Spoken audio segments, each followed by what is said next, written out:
မင်္ဂလာပါမြန်မာနွယ်ကကြိုဆိုပါရစေဒီနေ့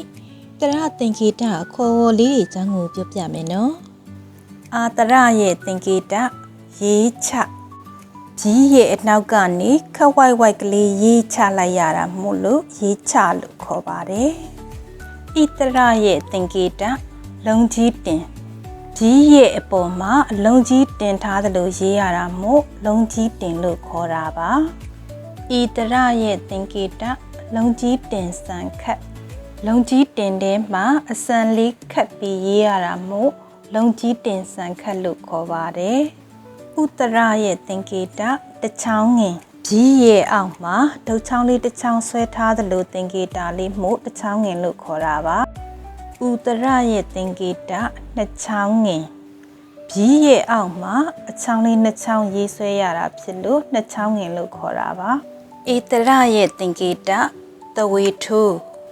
ကြီးရဲ့ရှေ့ကနေအကွေးကလေးထိုးပြီးရေးရတာမို့သဝေထိုးလို့ခေါ်ပါတယ်ဧတရရဲ့သင်္ကေတနောက်ပစ်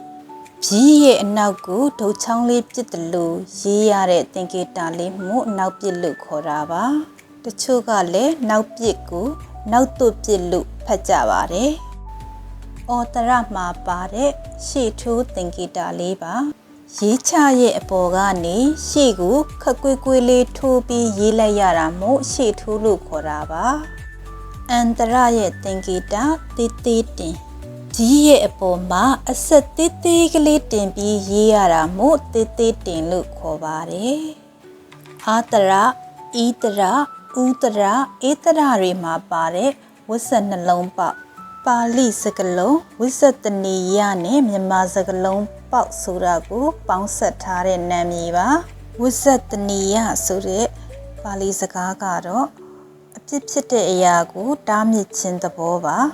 တန်ရှည်တရတန်ကိုတားမြစ်ဖို့အတွက်အဆက်ကလေးနှစ်ဆက်ပေါက်ပြီးတော့ရေးရတာမလို့ဝိဇ္ဇနှလုံးပေါက်လို့ခေါ်ပါတယ်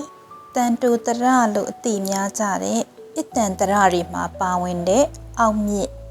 တန်ရှည်တရတန်ကိုတားမြစ်ဖို့အတွက်ပြီးရဲ့အောက်မှာရေးရတဲ့အဆက်ကလေးဖြစ်ပါတယ်တရအတန်ရှည်ကိုအောက်ကနေတားမြစ်တဲ့သဘောမို့အောက်ကမြစ်လို့ခေါ်တယ်လို့အောက်မြစ်လို့လည်းခေါ်ကြပါတယ်ဒီတရသင်္ကေတတွေကိုပြီးအခရာတွေနဲ့တွဲပြီးတော့ရေးလိရှိပါတယ်